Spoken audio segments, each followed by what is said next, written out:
Dear students, welcome back once again to the YouTube channel of Arabi Shared Secondary School Kathua. जैसा कि पता है हमारा 10th क्लास का एडवर्टाइजमेंट टॉपिक चल रहा था और एडवर्टाइजमेंट के अंतर्गत हमने आपको बता दिया था कि एडवर्टाइजमेंट अपने सिलेबस में लगभग 6 प्रकार के हैं। मैट्रिमोनियल,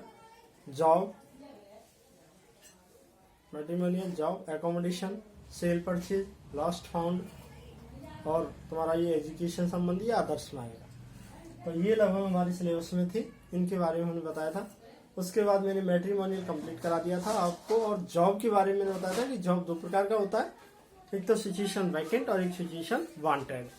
तो मैंने सिचुएशन वैकेंट मतलब आप कोई भी संस्था के मालिक हैं या कोई डायरेक्टर हैं या हेड ऑफ द डिपार्टमेंट है, यानी मुख्य जो है कार्यकर्ता है उसके, तो आपको मान लीजिए आपके कार्यालय में, आपकी संस्था में किसी भी कर्मचारी की आवश्यकता है तो उसके लिए आप विज्ञापन निकलवाओगे, इसको बोलेंगे सिचुएशन वैकेंट। और उसका एडवर्टाइजमेंट मैंने आपको बता दिया था। अब आता है सिचुएशन वांटेड के बाद में सिचुएशन वैकेंट। कौन सा आएगा एडवर्टाइजमेंट में? Situation vacant. सॉरी, वो सिचुएशन वैकेंट वाला बता दिया था। अब आएगा सिचुएशन वांटेड।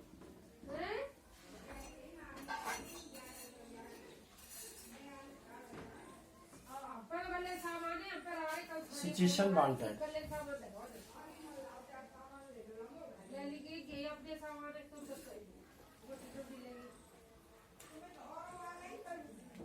सिचुएशन वांटेड कौन सा आएगा? Situation wanted. और सिचुएशन वांटेड कैसा होगा वो देखेंगे। देखिए क्वेश्चन कैसा आएगा। उसमें तो आप संस्था के मालिक थे, मैनेजर थे, और इसमें आप क्या है, कोई बेरोजगार व्यक्ति है, तो आपको जॉब की तलाश है, उसके लिए आप विज्ञापन निकलवाओ। जैसे you are an MSc B.Ed candidate, आपको MSc B.Ed कैंडिडेट है और you have needed job as PGT chemistry, आपको पीजीटी केमिस्ट्री की जॉब की आवश्यकता है। तो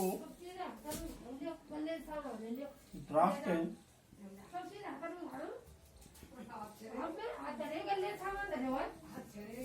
इन ए लोकल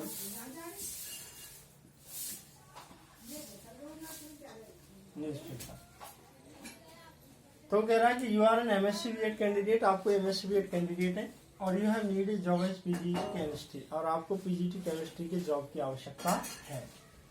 तो ड्राफ्ट एंड एडवर्टाइजमेंट, आप एक विज्ञापन निकलवाइए इन ए लोकल न्यूज़पेपर, एक लोकल न्यूज़पेपर में।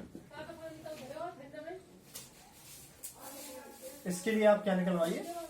तो draft and advertisement in a local newspaper, आप इसके लिए लोकल अखबार में क्या निकलवाइए? विज्ञापन निकलवाइए। उसके बारे में अपन को देखना है। अब कैसे लिखेंगे देखिए। तो अब इसको कैसे सॉल्व करना समझ में आई ना। You are an MSc B.Ed candidate, यहाँ योग्यता उसने बता दी है कि आप MSc B.Ed कैंडिडेट है और आपको इस तरीके से जॉब की आवश्यकता है, तो उसके लिए आप क्या निकलवाइए? विज्ञापन निकलवाइए। देखिए कैसे करना है।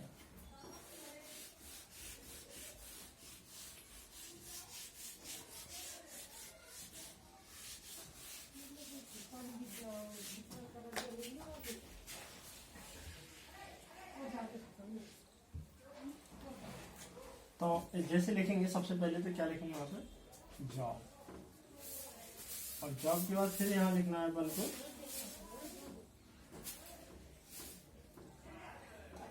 Situation wanted. क्या लिखना है? Situation wanted. अब देखिए, अब यहाँ पे क्या लिखना है? अपन को यहाँ लिखना है नीड से जॉब एज पीजीटी केमिस्ट्री। एक जॉब की आवश्यकता है, कैसी जॉब की? पीजीटी केमिस्ट्री की। अब यहाँ पर मैंने अंडरलाइन इसलिए किया है कि वो किसी भी जॉब के लिए हो सकता है, कोई व्यक्ति अपनी योग्यता के अनुसार किसी भी जॉब के लिए ऑफर कर सकता है।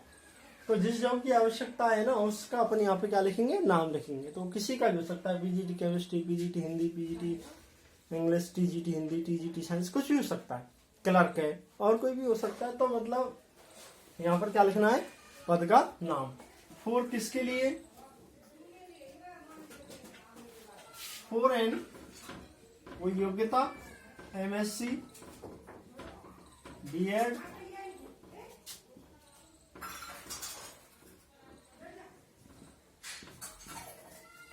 5 years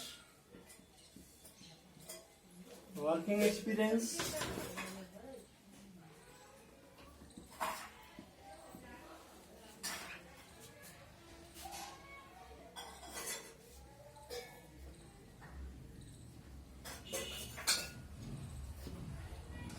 hard worker,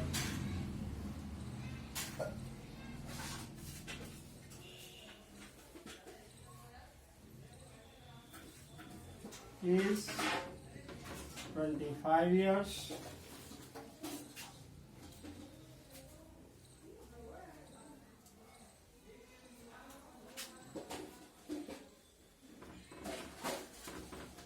candidate, salary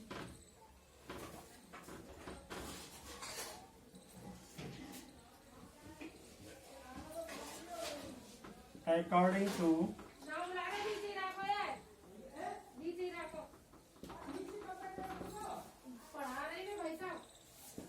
rules। ये लिख करके लिखना है अपन को,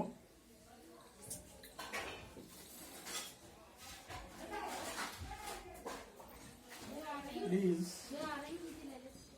contact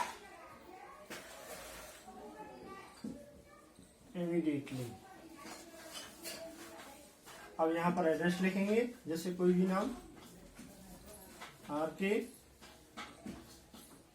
B12 Jawahar Nagar Bharatpur, mobile number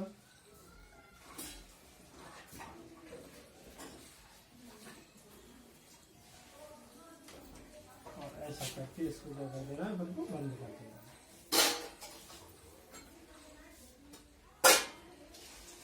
इस तरीके से भाई ये बनेगा। तो क्या लिखना है इसमें, देखो आप समझ लीजिए ढंग से। मुझे कह रहा है कि नीट से जॉब एज पीजीटी केमिस्ट्री, एक पीजीटी केमिस्ट्री के पद की आवश्यकता है। और किसके लिए, MSc B.Ed, एक MSc B.Ed, 5 years working experience, एक ऐसे कैंडिडेट के लिए जो MSc B.Ed है, 5 साल का अनुभव है, हार्ड वर्कर है, एज इसकी 25 ईयर कैंडिडेट, ऐसा वो कैंडिडेट है, उसके लिए पीजीटी केमिस्ट्री की पद की आवश्यकता है। अब इसके बाद क्या लिखना है, salary, salary according to government rule, सरकारी नियमानुसार सैलरी होगी। और नीचे कह रहा है प्लीज कॉन्टैक्ट इमीडिएटली, कितना तुरंत कॉन्टैक्ट करें। अपना ये क्या लिखा है, एड्रेस लिख दिया कि इस पते पर आप कॉन्टैक्ट कर सकते हैं। तो ये किसके अंतर्गत आएगा, सिचुएशन ग्रांटेड के अंतर्गत आएगा। ठीक है भाई। वैसे इसमें अगर आने की चांस बनते हैं तो सिचुएशन वैकेंट की ग्रांटेड की वजह सिचुएशन वैकेंट में ही आता है क्वेश्चन। तो मतलब कोई कैंडिडेट ऐसे नहीं निकालता कि भाई मैं इतना बड़ा लिखा हूँ, किसी संख्या कम होता है ऐसा।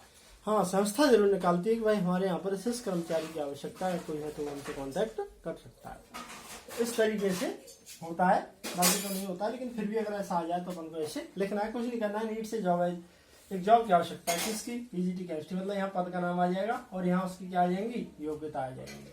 बस इतना ध्यान रखना और कुछ भी नहीं है इसमें। ठीक है भाई, ये इसमें अपन को जो है वो ध्यान रखना। अब इसको चाहे ऐसे कर दो, ऐसे नहीं करना चाहें तो इसको दूसरे तरीके से ऐसे ही बना सकते हो। नीट से job as PGT chemistry for an MSc B.Ed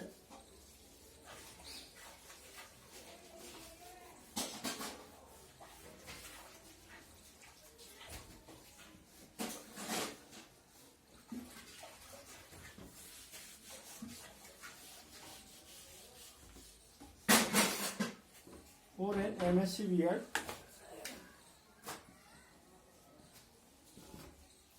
candidate, ऐसे कर दो और फिर उसके बाद लिख दो वर्किंग एक्सपीरियंस,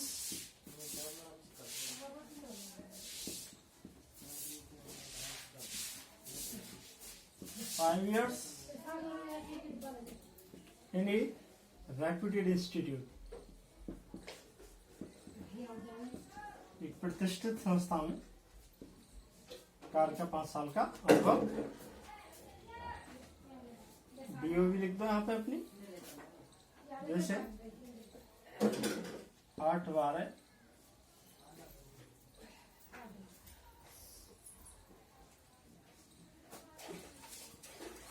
इस तरीके से लिखा, और फिर वो सैलरी या तो वैसे लिख दो, शायद नहीं तो वैसे लिख दो।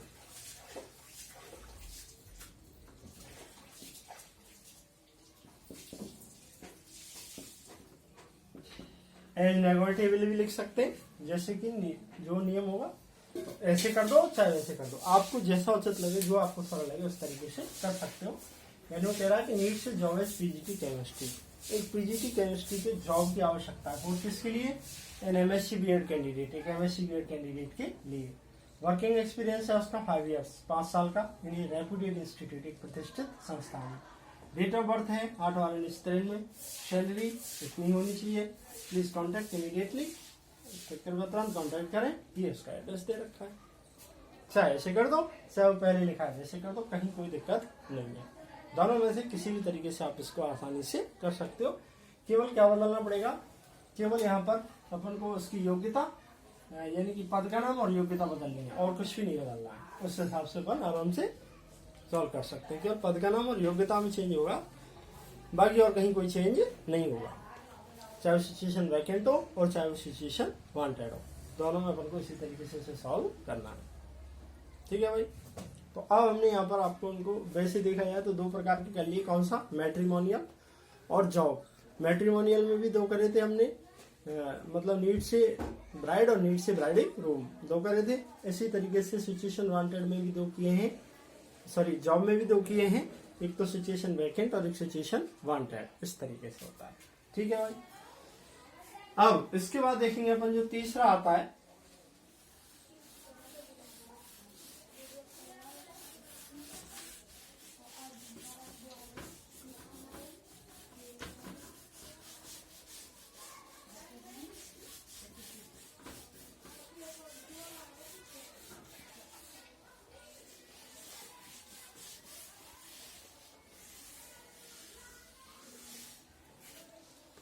तीसरा जो है वो है अपना कौन सा? एकोमोडेशन।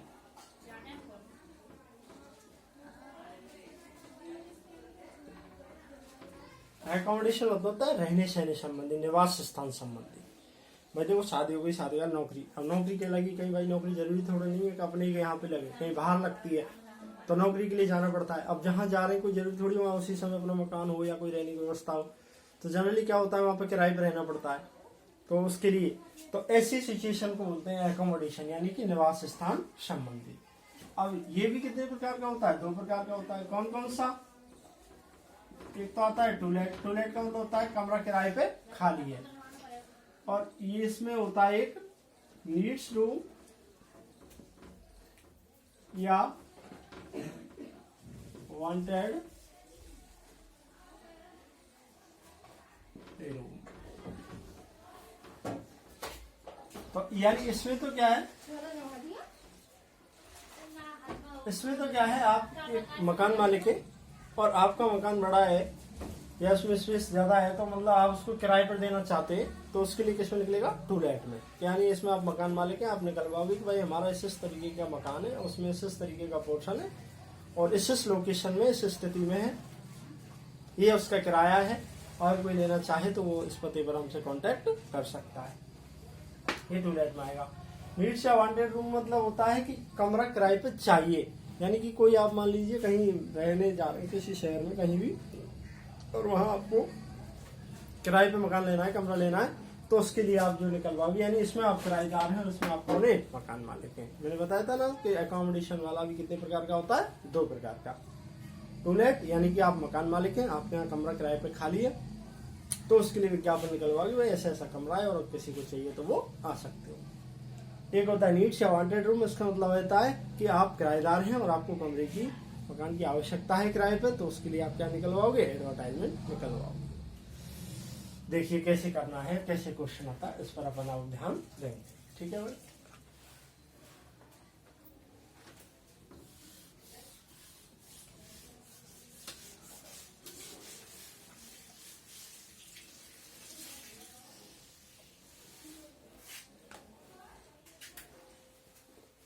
जैसे you are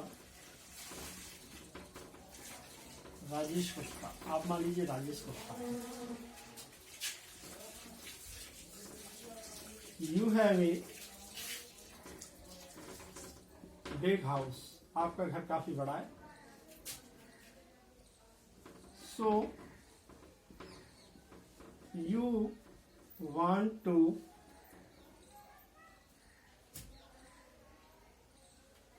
have a portion of it on rent.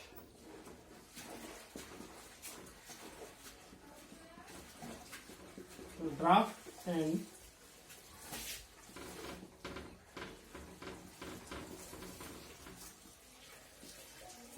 advertisement in a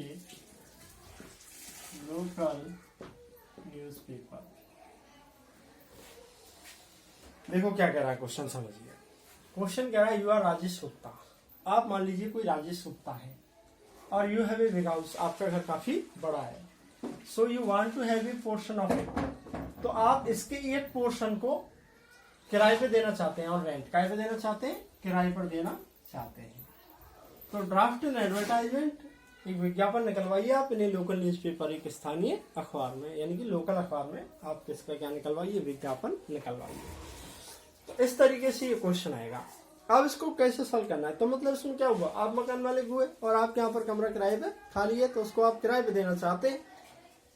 तो कैसे कैसे देंगे, क्या क्या उसके अंदर, देखो अब आप किराए दे रहे हैं, तो सबसे पहले अपन को बताना पड़ेगा भाई ऐसा अपना मकान है, इतने कमरे हैं, ये फैसिलिटीज है, इस लोकेशन में है, किस स्थिति में है, कहाँ पर है, कैसी कंडीशन है उसकी, और कितना उसका किराया है, और किसको देना है, ये सारी बात इसके अंतर्गत आएंगे।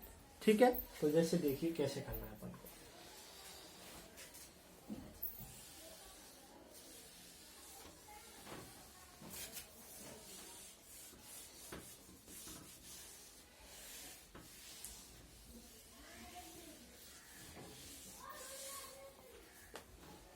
देखिए सबसे पहले यहाँ पर लिखना है अपन को क्या, एकोमोडेशन।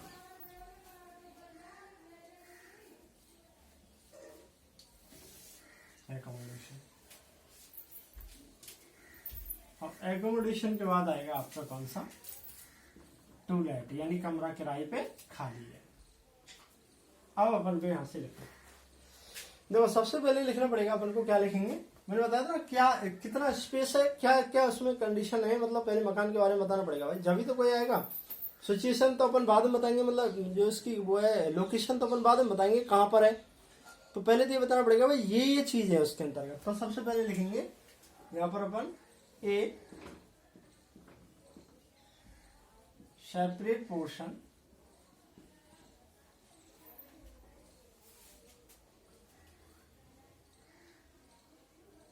with 2 big rooms, 2 बड़े बड़े कमरे। अब इसमें साइज अगर लिखना चाहें तो कोष्टक में साइज लिख सकते हो, जो भी होते हैं 10x5 जो भी है, इस तरीके से। तो 2 बिग रूम्स, ये kitchen, let bath,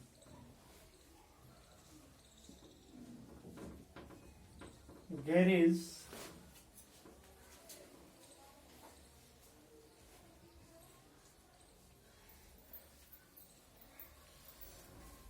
to big rooms, 2 बड़े बड़े कमरे, किचन है, लेट बाथ है, गैरेज है।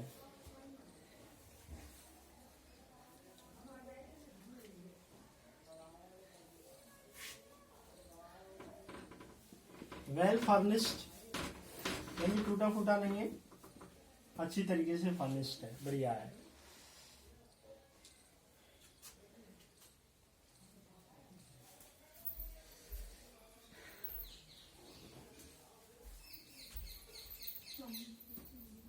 गुड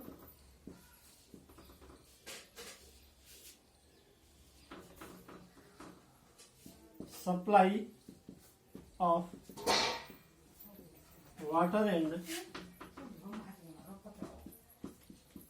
इलेक्ट्रिसिटी, पानी की और बिजली की अच्छी आपूर्ति है।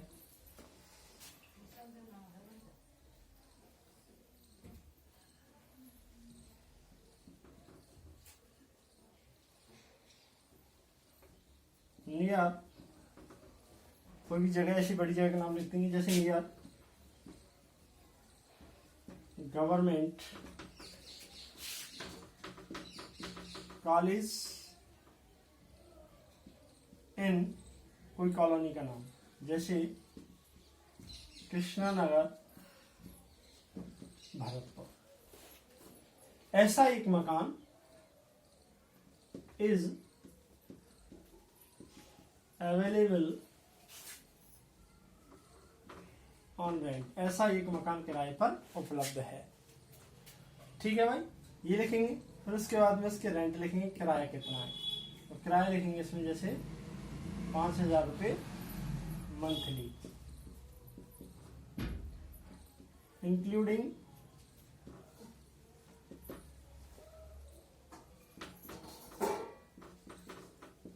इलेक्ट्रिसिटी बिल, इसमें बिजली का बिल जो है वो शामिल है। और अगर नहीं है तो एक्सक्लूडिंग कर दो, यानी बिजली का बिल क्या होगा इसमें अलग से होगा। अच्छा, कई बार इसमें ये क्वेश्चन नहीं दे देता है कि किसको देना है, नोट लिख करके लिखेंगे ओनली फॉर गवर्नमेंट एम्प्लॉय, अपन को किसे देना है, केवल और केवल सरकारी कर्मचारी को देना है। ये लिख करके फिर अपन लिखेंगे नीचे please contact immediately with original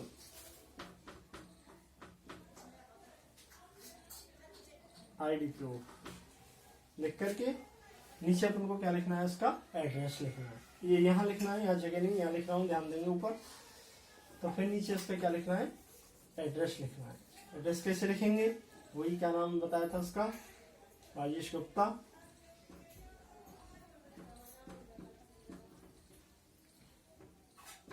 B12 Krishna Nagar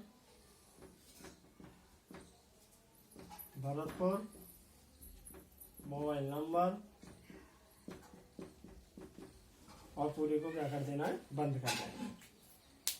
आप समझ लीजिए क्या कह रहा है साहब, वो कह रहा है कि इस सेपरेट पोर्शन, एक सेपरेट पोर्शन है जिसमें क्या है, विद 2 बिग रूम्स, 2 बड़े बड़े कमरे हैं, एक किचन है, लेट बाथ है, गैरेज है, वेल फर्निश्ड है, अच्छा है, मतलब टूटा फूटा नहीं है, good water, good supply of water and electricity, पानी की और अच्छी की आपूर्ति है, पानी की और बिजली की अच्छी आपूर्ति है, और नियर गवर्नमेंट कॉलेज, सरकारी कॉलेज के पास में है, और कहाँ पर है, इन कृष्णानगर भरतपुर में है। ऐसा वो मकान इज अवेलेबल, उपलब्ध है, ऑन रेंट माने किराए पर। तो ऐसा जो मकान है वो किराए पर उपलब्ध है। तो अब इसके लिए लिखेंगे रेंट उसका इतना है 5,000 रुपये मंथली, जिसमें क्या है, इंक्लूडिंग इलेक्ट्रिसिटी बिल, जिसमें बिजली का बिल भी शामिल है। और अगर नहीं है तो यहाँ पर लिखोगे आप एक्सक्लूडिंग इलेक्ट्रिसिटी बिल, यानी कि इसमें बिजली का बिल अलग से होगा।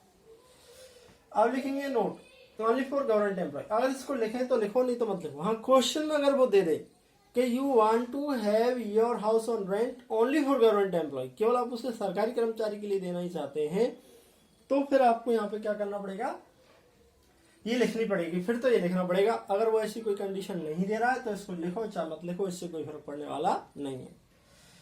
तो प्लीज कॉन्टैक्ट इमीडिएटली, कृपया तुरंत ही कॉन्टैक्ट करें विद कैसे, ओरिजिनल आईडी प्रूफ लेकर के। ओरिजिनल आईडी प्रूफ क्यों लेना है, तो देखो आजकल का सिस्टम क्या है कि शहरों में कई सारी वारदातें हो जाती हैं, किराए पर रहने के लिए आ जाते हैं, किराए पर दे देते हैं लोग, जान पहचान जान पूछ करते नहीं थे पहले, और वैसे दे देते थे। अब किसी ने कह दिया, मान लो कोई आया कि साहब मैं फलाने गाँव का हूँ, अब क्या बताओ होगा साहब, हो सकता है हमारी कोई 2-4 उसमें जानकारी हो तो अपन पूछेंगे वो है फलाना है ठिकाना, तो वो कहते हैं हाँ साहब उसको जानता हूँ उसको जानता हूँ, क्योंकि वो तो पूरे तैयार होके आते हैं ना, और फिर 10 दिन 15 दिन रहेंगे और वहाँ पर कोई वारदात कर करके फिर वो निकल लेते हैं। अब उसको ढूंढते फिर उस मकान में कर सकते हैं, आसपास वाले मकान में कर सकते हैं, कॉलोनी में कर सकते हैं, कहीं भी और भी कोई बड़ी घटना कर सकते हैं। तो आप ढूंढते फिर वो सब किसने किया, कहाँ गया, कहाँ से आया था, कुछ नहीं पता होता है। तो इसलिए आजकल जो बड़े शहरों में क्या होता है, चाहे तो आप कमरा किराए पे दे रहे हैं या फिर आप कोई नौकर रख रहे हैं, तो उसकी सबसे पहले पुलिस वेरिफिकेशन कराई जाती है, पुलिस में सूचना दी जाती है नजदीकी थाने में कोई इस तरीके से हम रख रहे हैं, तो वो उसकी पूरी जानकारी लेते हैं कि कौन है, कहाँ से आया है, तब वो रखते हैं ताकि पता रहे कि भाई वो व्यक्ति था। तो अगर कहीं ऐसी कोई बात आती है तो उसको जाकर के वो पकड़ सकते हैं या वो ऐसी घटना को अंजाम ना दें। इसलिए क्या होना चाहिए, ओरिजिनल आईडी प्रूफ लेकर के आना चाहिए। मतलब कहाँ से आ गया, कौन है, कैसा है, तो कम से कम पता तो रहेगा कि हाँ फलाने गाँव का वो व्यक्ति है, चलो ठीक है। तो इसलिए हमने क्या लिखा है यहाँ पर, कैसे कॉन्टेक्ट करना है, ओरिजिनल आईडी प्रूफ के साथ में कॉन्टेक्ट करना है। तो ये सिचुएशन इसके अंतर्गत आ जानी चाहिए। अब बताइए कैसा आ जाए, क्या फर्क पड़ रहा है इसमें, कोई दिक्कत नहीं है। ये सेपरेट पोर्शन एक स्पेशल पोर्शन है, 2 बिग रूम्स जो बड़े बड़े जिसमें 2 कमरे हैं। अब साइज देखना चाहे तो 10x5 जो भी है, 10x10 का, 10x15 का, कुछ भी आप जैसा हो। तो एक किचन है, लेट बात है, गैरेज है, वेल फर्निश्ड है, good supply of water and electricity, पानी और बिजली की अच्छी आपूर्ति है, नियर गवर्नमेंट कॉलेज, सरकारी कॉलेज के बिल्कुल पास में है, और लिखना चाहते लिख देना on the main road in Krishnanagar Bharatpur, is available on rent. ऐसा एक मकान जो है वो किराए पर उपलब्ध है, रेंट इतना है जिसमें बिजली का बिल शामिल है। Note only for government employ, केवल किसके लिए दिया जाएगा, सरकारी कर्मचारी के लिए। Please contact immediately with original ID proof, कृपया ओरिजिनल आईडी प्रूफ के साथ में कॉन्टैक्ट करें। अब या तो जरूरी थोड़ी, कई बार वो न्यू दे दे कि ओनली फॉर फैमिली, कई बार क्वेश्चन में दे देता है you want to have your house on rent only for family, केवल आप फैमिली के लिए देना चाहते हो। कई बार क्या है, स्टूडेंट्स भी चले जाते हैं, तो मतलब ये होता है कि नहीं साहब हम तो फैमिली को देते हैं, स्टूडेंट्स को नहीं देते। कई बार ऐसा होता है केवल स्टूडेंट्स के लिए देते हैं, फैमिली के लिए नहीं देते। कई बार सरकारी कर्मचारी लिखते हैं। तो मतलब ऐसी कोई अगर कंडीशन वो उसमें दे तो वो कंडीशन लिखना, और अगर नहीं दे तो कोई खास लिखने की आवश्यकता नहीं होती है, अपन सीधा सीधा इसको लिख सकते हैं। तो इसमें कहीं कोई दिक्कत वाली बात नहीं है, आराम से ये सॉल्व हो जाएगा। अगर आएगा तो ऐसा ही आएगा, उसमें क्या दिक्कत आएगी बताओ। और किसी भी तरीके से आ जाए इसको अपन आराम से क्या कर देंगे, सॉल्व कर देंगे। ये तो जब लिखना है अपन को, कब, जब मान लीजिए अपने क्या हो, अगर उसमें कुछ क्वेश्चन में दे रखा हो, अगर नहीं दे रखा है लिख दिया तो कोई बात नहीं, लेकिन क्वेश्चन में दे रखा है तब जरूर लिखना। और क्या दे रखा है, अब मैंने तो ये सरकारी कर्मचारी के लिए बता दिया, कोई जरूरी थोड़ी है वो सरकारी कर्मचारी के लिए भी, ओनली फॉर फैमिली ये भी हो सकता है, ओनली फॉर स्टूडेंट केवल स्टूडेंट के लिए भी हो सकता है। तो ये जो सिचुएशन है वो किस में आएगी, वो ये टू लेट वाली सिचुएशन होती है। फिर नीचे उसका एड्रेस लिखना है, Rajesh Gupta, B11 Krishnanagar Bharatpur, mobile number ये। इसको लिख करके पूरे को क्या कर देना, अपन को बंद कर देना। ये है। अब इसमें जो है वो चाहे वो टूलेट वाला हो, वांटेड रूम, कोई खास बहुत ज्यादा अंतर आने वाला नहीं होता है, थोड़ा बहुत इसके अंतर्गत जो है वो अंतर आएगा। अब कैसे आएगा वो देख लीजिए आप। कैसे आएगा, जैसे मान लीजिए क्वेश्चन आ गया किस पर, अब इसको आप उतार लेंगे अपनी कॉपी में और उसको पूरी क्या कर देंगे, बंद कर देंगे। ये एड्रेस यहाँ लिखना है आपको, मेरे को जगह नहीं इसलिए मैंने यहाँ पे लिखा है।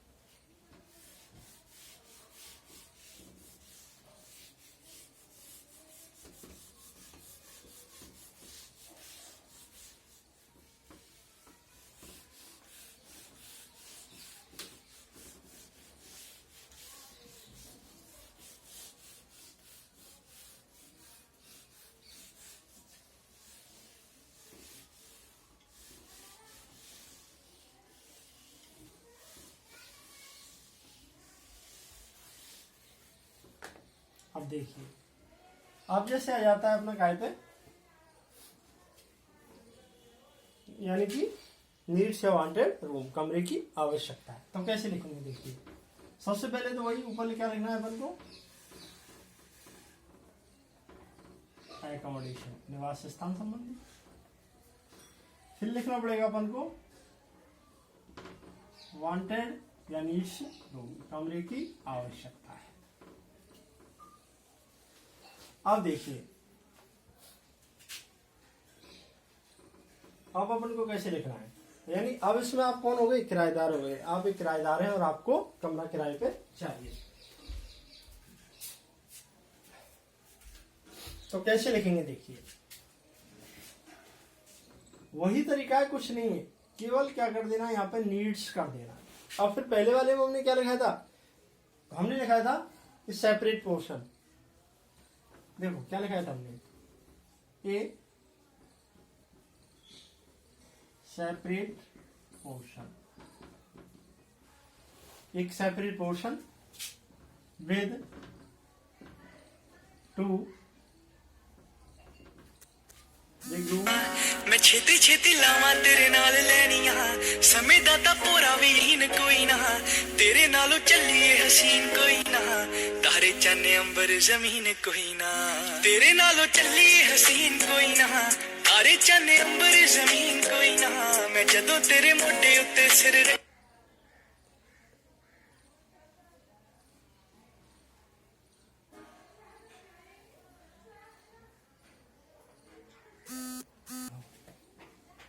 तो उसमें लिखा था हमने ये separate portion with 2 big rooms, 2 बड़े बड़े कमरे, kitchen, left bath,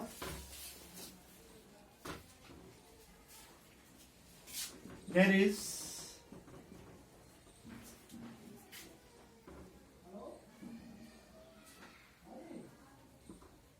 well furnished,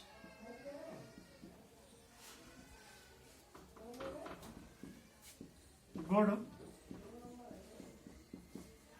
supply of water and electricity,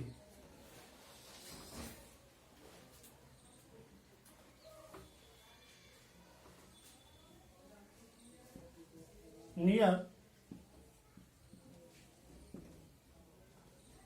government college on the main road। मैं छेती छेती लावां तेरे नाल लैनियां, समय दा तां पूरा भी यकीन कोई ना, तेरे नालों चलिए हसीन कोई ना, तारे चन्ने अंबर जमीन कोई ना, तेरे नालों चलिए हसीन कोई ना, तारे चन्ने अंबर जमीन कोई ना, मैं जदों तेरे मोढे उत्ते सिर रखिया, ए तू सच्ची